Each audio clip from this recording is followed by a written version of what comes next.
इति त्वं भूमिरापो नरो निलो नभः त्वं चत्वारि वाक्पदानि त्वं गुणत्रयातीतः त्वं कालत्रयातीतः त्वं देहत्रयातीतः त्वं मूलाधारेष्योऽसि नित्यं त्वं शक्तित्रयात्मकः त्वां योगिनो ध्यायन्ति नित्यं त्वं ब्रह्मा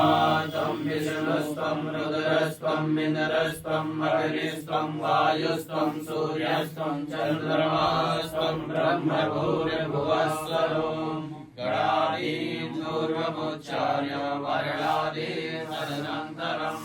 अनुस्वारपरशरः अनेन दुषितं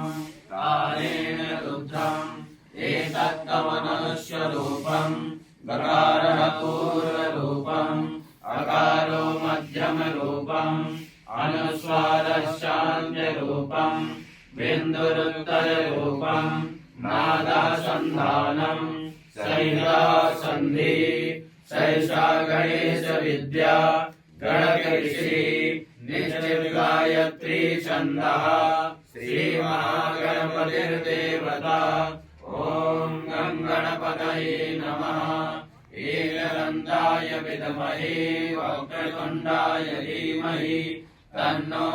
दन्तिः प्रचोदयात्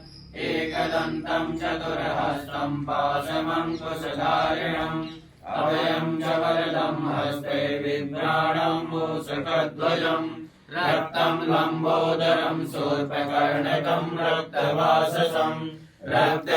रक्तगन्धानुलेपनं रक्तपुष्पैः सुपूजितं भक्तानुकम्पिनं देवं जगत्कारणमच्युतम् आविर्भूतं च शिष्य